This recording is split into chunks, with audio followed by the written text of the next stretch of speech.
Из Уфы шла антигитлеровская агитация. Члены исполкома Коминтерна каждый день выходили в радиоэфир с агитационными передачами, которые транслировались на 18 языках. Редакция и радиорубка находились в здании Дома связи на улице Ленина, где сейчас располагается Уфимский главпочтамт. Сам сигнал передавался с помощью радиовышки, стоявшей в деревне Глумелино под Уфой. Сводка с фронтов, доносящаяся из репродукторов по всей стране голосом легендарного диктора Левитана, проходила именно через эту радиовышку. Антифашистские передачи из башкирской столицы слушали практически по всей оккупированной Европе. Сигнал доходил до Америки. Строительство радиовышки Коминтерна или РВ-1 велось в условиях строжайшей секретности и было выполнено в кратчайшие сроки. Рабочие, которые рыли котлованы и монтировали конструкции, до последнего не знали, что именно они возводят. Добровольцы считали, что копают траншеи для обычного телефонного кабеля. После окончания Великой Отечественной войны радиовышка Коминтерна продолжала исправно служить вплоть до 2004 года. Спустя еще 3 года объект был взорван. Сейчас на месте такой ненавистной властями фашистской Германии вышки располагаются жилые дома. Рассказывает Алексеева Тамара Петровна. Своей маме. Многого не знаю, но то, что знаю, расскажу. Мама родилась в 1919 году, 1919 году была рождена. В армию ушла, малограмотная.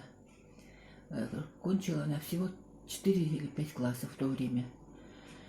В армию ушла, ей было 22 года. Прослужила она в армии в автоколонне. Документов не сохранилось, подробностей больших не знаю, и она сама очень не любила рассказывать о себе. Но я понимала, что я еще маленькая, я родилась только в 1945 году. Была маленькая, многого не знала о ее много жизни. И рассказывать она не очень любила. И поэтому, когда я подросла, начала понимать, спрашивала ее, но она мало чего рассказывала.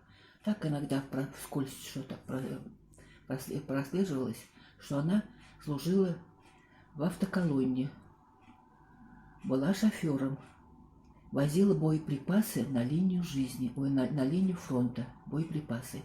И вот один момент, я помню, значит, бомбежка, страшно, война же идет, а дороги же все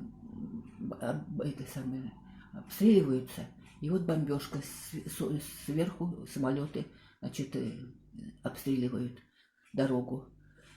Она, значит, бросала, говорит, бросаю машину и куда-нибудь в какую-нибудь яму, там в кювет какой-нибудь пряталась.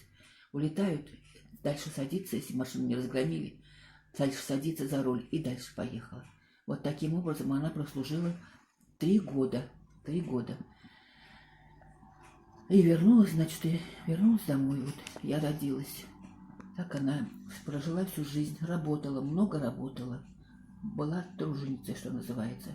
Хотя и образование не имела, но постоянно без работы не была. Меня кормить надо было. Папы не было с фронта. Он как бы приезжал, соседи мне рассказывали, что отец мой приезжал, но а мама не согласилась с ним поехать. Осталась с бабушкой дома. Побоялась, видимо. Страшно было остаться одной без поддержки родных. Вот так она прожила. Жила долго.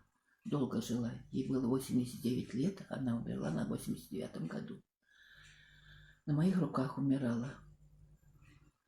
Женщина была очень порядочная.